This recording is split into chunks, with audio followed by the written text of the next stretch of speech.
Ok, bonsoir. Bonsoir à tous.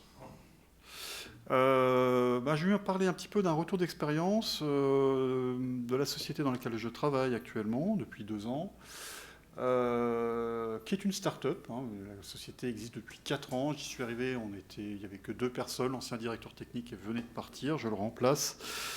Et l'idée, c'est d'expliquer comment en fait on peut monter en une société avec du logiciel open source plutôt que d'avoir recours en fait à des produits payants et quels avantages et inconvénients ça présente.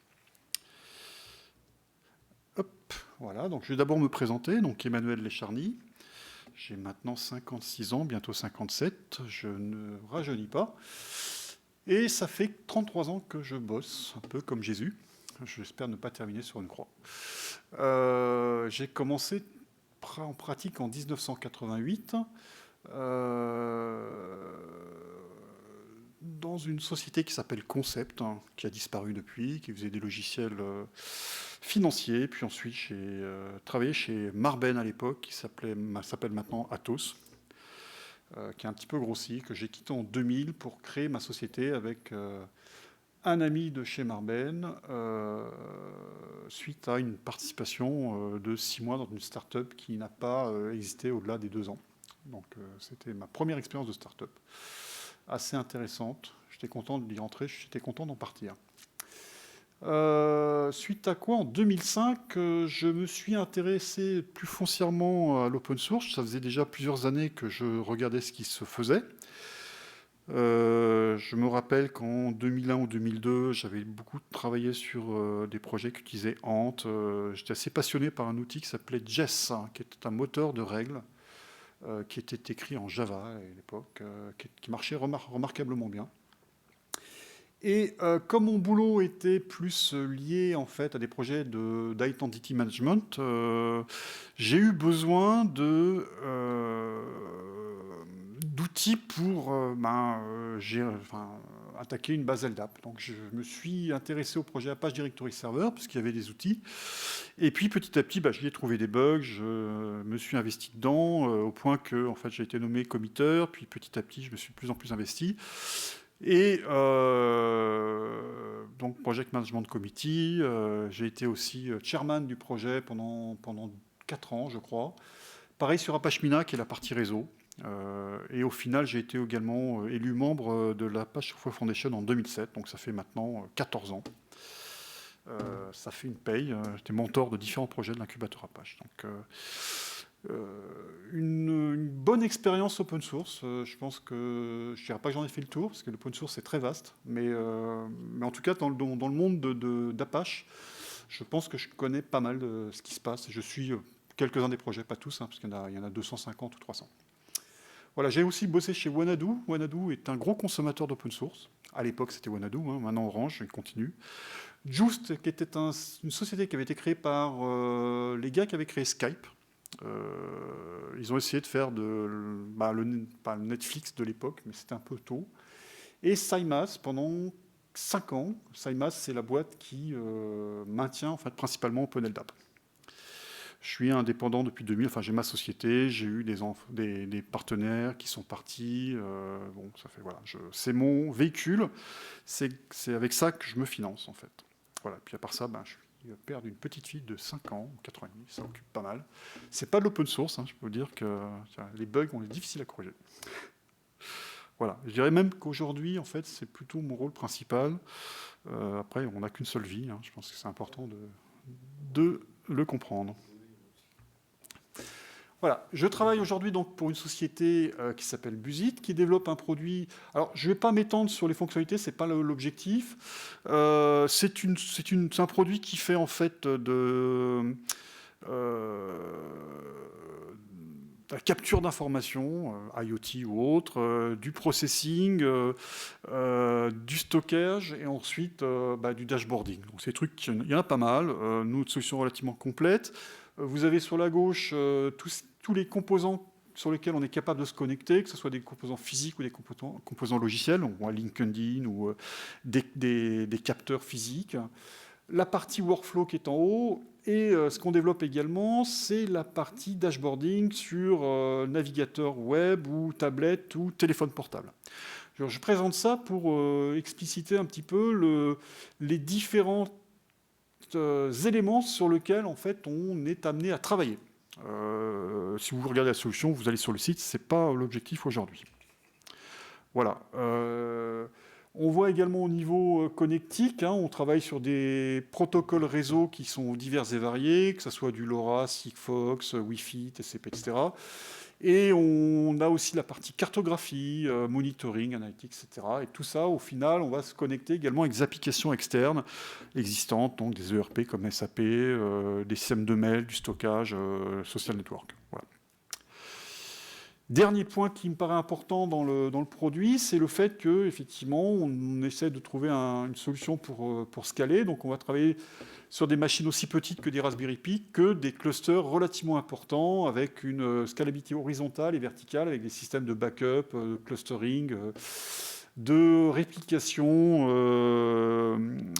géographique. Voilà. Donc, tout ça pour mettre un petit peu en perspective les différents les éléments sur lesquels on va être obligé à être amené à intervenir. Alors, la question qui se pose, c'est quand on travaille dans une petite société comme la nôtre, et c'est vrai également pour une grosse société, pourquoi faire de l'open source ? Je pense que les réponses sont, en tout cas celles que j'ai, me paraissent importantes. On est une start-up, on a un time to market qui est court, dans un monde qui évolue très très vite. Il faut qu'on puisse construire rapidement une solution. C'est-à-dire que le développement intégral de toutes les briques que l'on veut utiliser, c'est quelque chose d'impossible. C'était peut-être vrai dans les années 80, où on était obligé de tout développer nous-mêmes. Aujourd'hui, on a une alternative qui est soit on prend des composants du marché sur étagère et on les paye, soit on prend de l'open source et on ne le paye pas, mais par contre, ça prend du temps. Donc, le deuxième aspect, c'est effectivement que, le coût. On est une start-up, on n'a pas des financements colossaux. L'open source nous permet effectivement d'avoir accès à des composants qui sont stabilisés, qui couvrent le spectre de ce que l'on veut faire, à quasi 90%, 95%, je dirais quasiment gratuitement. Un autre aspect qui nous paraît important, c'est que on recrute des jeunes, et les jeunes sont formés aujourd'hui sur des technologies open source assez massivement. C'est plus facile de trouver quelqu'un qui connaît Tomcat ou HTTPD que quelqu'un qui connaît Oracle, bizarrement. En tout cas, en sortant de l'école. Et puis, notre solution doit tourner soit en SaaS, soit on-premise, donc on doit être relativement agnostique au niveau matériel. Alors, j'ai listé ici un petit peu les composants qu'on utilise pour vous donner un ordre d'idée de tout ce que l'on peut avoir. Donc évidemment du Linux. Notre solution aujourd'hui, on pourrait la faire tourner sur Windows, mais ce n'est pas du tout l'objectif, puisque finalement on est sur du serveur. Apache Tomcat, Apache HTTPD, Redis, MongoDB, MariaDB, React, RabbitMQ. Donc ça commence à faire une bonne dose de composants sur étagère, pratiquement. Et puis des librairies, de multiples librairies. Alors j'en ai cité que quelques-unes. Donc LDAP API, JUnit, Test Container, Scikit. Mais je pense qu'on en a une bonne dizaine dans différents langages, que ce soit PHP, Java, JavaScript aussi beaucoup, et Python. On utilise également des outils, que ce soit des outils de développement ou des outils organisationnels. En développement, on est sur GitLab plutôt que GitHub. On héberge nous-mêmes notre système de gestion de version. L'avantage de GitLab, c'est que ça fait également CI/CD, donc c'est relativement pratique. On n'a pas besoin de rajouter une brique supplémentaire. On n'est pas dépendant d'une société extérieure, en l'occurrence Microsoft. Pour tout ce qui est organisationnel, on utilise Odoo, qui est open source également. Pour toute la partie commerciale, on utilise un outil qui s'appelle Agile CRM, qui est plutôt bien foutu. Et puis, on a aussi quelques composants closed-sourced parce qu'on n'a pas eu le choix. Typiquement, tous nos systèmes d'échange se font via Google Doc, Google Drive, etc. On utilise également Jira pour tout ce qui est ticketing. Bon, c'est plus historique. Je pense qu'on va commencer à basculer de plus en plus sur le système de ticketing de GitLab pour des raisons pratiques et puis de coût, parce que Jira, en fait, au-delà de 10 abonnements, ça commence à devenir vite cher. Là, on paye 12 € par mois pour le produit. et iChart parce qu'on avait besoin d'une librairie graphique et que c'est celle qui nous convient aujourd'hui. Ce n'est pas forcément extrêmement cher. Voilà. Donc ça fait une grosse stack technique qu'il faut quand même maîtriser. Moi, je rappelle quand j'ai commencé l'informatique il y a 30 ans, on n'avait pas tout ça. On était sur MS-DOS avec très peu de produits, très peu de composants, et on faisait tout à la main. On développait from scratch. En même temps, on ne faisait pas des produits aussi complexes que ce que l'on fait aujourd'hui. Alors, quels sont les avantages d'une solution open source pour une société comme la nôtre ? La première, c'est évidemment le coût. C'est gratuit, donc c'est pas cher. Alors ça, c'est un coût visible. Le coût masqué est peut-être un petit peu différent, on verra plus tard. Le deuxième point que je mettrai en exergue, c'est la qualité. Effectivement, en tout cas pour la plupart des composants qu'on utilise, on a aujourd'hui un niveau de qualité qui est assez incroyable. Il y a assez peu de bugs. Les bugs, s'il y en a, sont corrigés assez rapidement. Ça évolue très très rapidement. Troisième point, ça couvre aujourd'hui un spectre de solutions quasi total. Donc ça nous permet effectivement de développer tout ce dont on a besoin. La communauté est très importante. Si je recherche une information sur un des composants aujourd'hui, je vais aller sur Google, évidemment ce n'est pas un produit open source, mais très rapidement, sur la base de logs que j'ai, je peux obtenir la réponse sur les problèmes que je rencontre. Et ça, c'est quelque chose que je n'ai pas dans le monde closed source, si je n'ai pas payé effectivement le support. Alors on commence à avoir maintenant pas mal de communautés qui sont capables de supporter des produits closed source, mais dans les produits open source, c'est quand même beaucoup plus simple. Après, si on a l'habitude de naviguer dans la communauté open source, c'est aussi beaucoup plus facile. L'accès aux sources est important. Pas tant que ça, mais ça permet effectivement, dans certains cas de figure, d'aller taper dans le code pour savoir pourquoi on a un problème. Et puis, deuxième point, ça permet effectivement d'augmenter les composants. Typiquement, sur MongoDB, on a rajouté des composants spécifiques qui ne figuraient pas dans les sources originales. Donc ça, c'est intéressant. Alors, je parlais du time to market, ça permet effectivement très rapidement de monter des prototypes et de les faire tourner. Parce que si on prend un produit closed source, il faut le payer, ça veut dire une démarche commerciale, on n'a pas forcément le produit tout de suite, ça peut prendre un peu de temps. Et ça n'a pas d'impact client, parce que on n'oblige pas le client à acheter une base Oracle, par exemple, pour faire tourner notre solution, si jamais il le fait tourner on-premise. Ça me paraît relativement important en termes d'avantages. Il y a également des contraintes. Les contraintes, c'est les licences. La licence, c'est une des contraintes les plus évidentes et celle qui, malheureusement, est la plus mal comprise par ceux qui font l'utilisation d'open source. Alors, j'ai donné deux exemples d'Elasticsearch et MongoDB qui ont changé leur licence il n'y a pas si longtemps que ça. Il se trouve que notre solution sera une solution qui sera dans le SaaS. On utilise des providers PaaS. Et c'est assez bloquant parce que les dernières versions de ces composants-là nécessitent effectivement une licence qui est très chère si on veut l'utiliser dans le PaaS. Et ça, c'est vraiment un problème. L'autre problème de la licence, c'est qu'il faut les respecter. Typiquement, afficher les produits qu'on utilise. Si c'est de GPL, fournir le code de ce qu'on a développé au-delà, etc. Donc ça, c'est un point assez un peu difficile. Et c'est pareil, on voit assez peu, mais en fait, c'est pas parce qu'on utilise un produit open source et qu'on respecte la licence du produit open source qu'on est propre. Il faut également vérifier que les dépendances transitives sont également correctes. Je connais beaucoup de produits open source qui utilisent, par exemple, qui sont en Apache licence 2.0, mais qui en interne utilisent du GPL. Mais on ne le voit pas parce que c'est transitif. Donc, ça veut dire qu'il faut qu'on aille quand même plonger dans le code et dans les librairies qui sont utilisées par le composant qu'on utilise pour voir si on n'a pas des dépendances qui sont relativement problématiques. Ça nécessite également une veille permanente, puisqu'on n'a pas effectivement de système d'inscription dans lequel on nous dit « Attention, il y a un bug urgent qu'il faut corriger », donc c'est nous qui devons faire ce travail. La documentation peut parfois être très bonne, parfois être vraiment plus que sommaire. Et ça, c'est un point sur lequel, effectivement, il faut faire attention, parce qu'on peut se retrouver avec des produits qui sont de très bonne qualité, mais sans doc, ça devient difficile à exploiter. Si on fait des modifications sur le code d'un projet qu'on utilise, il faut bien penser aussi avant de le faire vivre. Si les évolutions du produit, on passe d'une version N à N+1, il faut faire évoluer également les modifications. Ça a un coût, c'est pas négligeable. Et puis le dernier point, qui est également une contrainte, c'est le choix. Il y a plein de solutions différentes pour faire la même chose. Il faut trouver le bon système.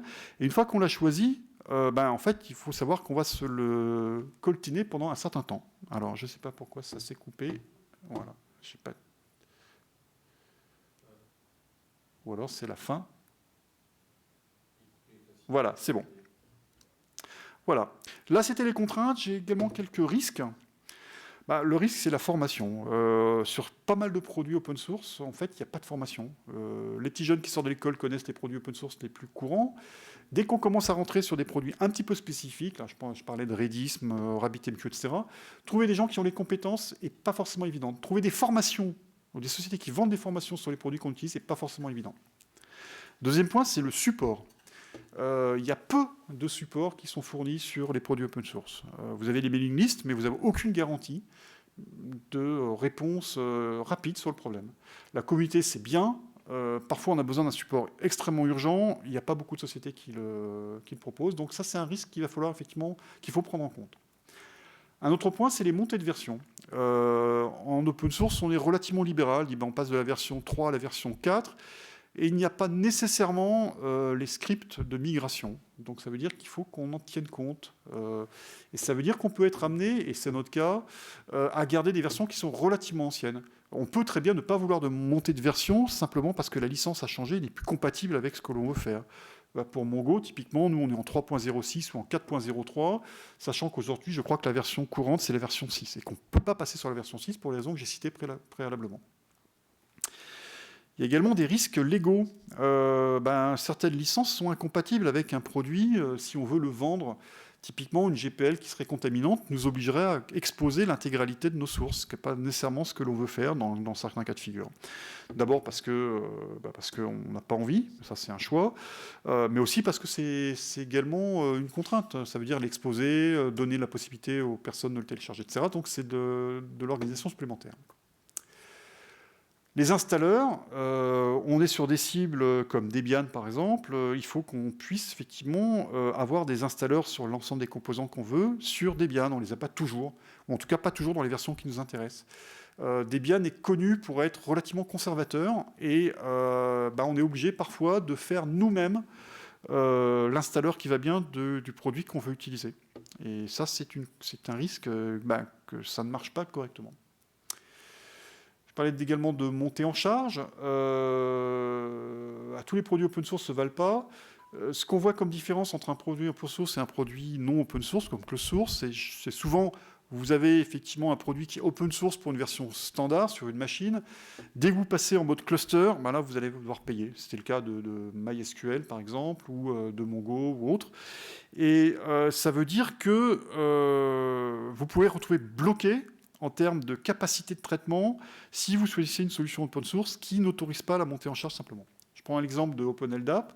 Red Hat en fait a une solution équivalente à OpenLDAP qui est en open source qui s'appelle i389. Vous ne pouvez pas avoir plus de 4 nœuds dans un cluster LDAP, ce qui peut être gênant dans certains cas de figure. Les corrections peuvent être tardives, si la communauté n'est pas très active. Vous pouvez vous trouver avec des logiciels open source qui ont 1, 2, 3 ans d'existence depuis la dernière release, avec des corrections qui ont été apportées, mais il n'y a pas de release. Et là, ça peut être gênant. Ou alors, si vous avez un bug urgent, vous voulez le corriger ou faire corriger, en fait, les committeurs ne sont pas forcément disponibles. Et ça signifie que vous n'avez pas de garantie que votre logiciel sera corrigé rapidement. En même temps, ça peut vous permettre, vous, de devenir effectivement participant au projet, apporter votre correction, compiler votre source en attendant que la release soit sortie. Et puis le dernier risque, c'est l'évolution dans le temps. En fait, une communauté d'un projet open source peut très bien se dissoudre. Chez Apache, il y a un projet qui s'appelle Attic, dans lequel sont stockés en fait les projets qui sont morts en quelque sorte, qu'il n'y a plus de contributeurs actifs. Et ça, c'est un point qui est quand même important parce que c'est un risque. Vous pouvez très bien baser votre solution sur un produit ou un composant qui malheureusement ne va plus évoluer. Et là, il faut y réfléchir. Voilà, donc là, ce sont effectivement les risques qu'il y a à choisir de l'open source. Il faut quand même en tenir compte, c'est quand même très très important. Après, aucun de ces risques n'est critique, dans la mesure où il y a toujours la possibilité d'apporter des solutions de contournement. Mais il est important, effectivement, d'en être conscient avant de démarrer sur des solutions open source.